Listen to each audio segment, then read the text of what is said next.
Can you imagine a preacher today saying, don't give in the offering until you make peace with someone who's against you? Well, Jesus said to do that. Jesus said, make peace first. Good morning and welcome to 755 Live. For about 5 minutes, you'll hear all about easy to remember soundbite versions of what Jesus said. And the point is to help you experience life to the fullest, the Jesus way. Today's Jesus Said comes from Matthew 5:23 through 24. We're going to skip up to verse 21 for a little context, where Jesus said, "You have heard that it was said to an older generation, 'Do not murder, and whoever murders will be subject to judgment. But I say to you that anyone who is angry with a brother will be subjected to judgment. And whoever insults a brother will be brought before the council, and whoever says fool will be sent to fiery hell." Verse 23. So Jesus is saying, because of all that, if you bring your gift to the altar, and there remember that your brother has something against you, leave your gift there in front of the altar. First, go and be reconciled to your brother, and then come and present your gift. Reach agreement quickly with your accuser while on the way to court, or he may hand you over to the judge, and the judge hand you over to the warden, and you will be thrown into prison. I tell you the truth, you will never get out of there until you have paid the last penny. Now, Jesus is talking about a higher law than the Old Testament law of not murdering. He's saying that this is a heart issue.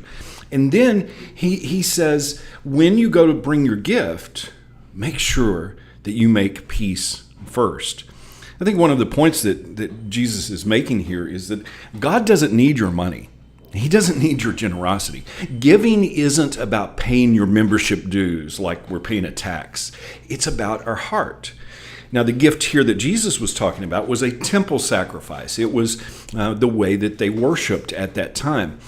And we can sometimes get caught up in our own worship, in our own sacrifice, get caught up in the gift, and miss the point of reconciliation.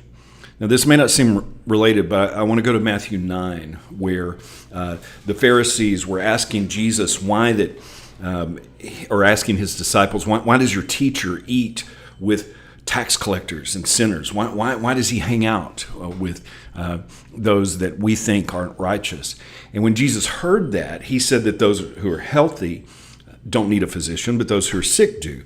And he told those Pharisees, he said, go learn what this means. And he quoted from Hosea 6:6. And he said, I want mercy and not sacrifice. For I did not come to call the righteous, but sinners. He's talking here about reconciliation. Mercy begins with empathy, being able to understand someone else, being able to feel what someone else feels. Paul talks about this in Romans 12:15 through 18. He says, rejoice with those who rejoice, weep with those who weep, live in harmony with each other, with one another. Do not be haughty, but associate with the lowly. Do not be conceited. Do not repay anyone evil for evil. Consider what is good before all people. And if possible, so far as it depends on you, live peaceably with all people. You see, reconciliation is the real gift. Our judgment and condemnation of others prevents us from having the heart of mercy that we should have. Hypocrisy justifies itself by condemning others. Jesus was asked, who's my neighbor? Who's my brother? And he always brought it back to this point of reconciliation, that the least of these among us are where our concerns should be. In Galatians 6, Paul talks about how we should reconcile and consider others as more important than ourselves. 2 Corinthians 5:18, he talks about us having the ministry of reconciliation. Sacrifice isn't to get mercy. It's to remind us of mercy so we can be merciful to others. So before you give, before you worship, Jesus said, make peace first. So how can you put that into action today? Thank you so much for listening. If this is meaningful to you, it would really mean a lot to me if you like it, if you share it, and if you comment. I really appreciate you.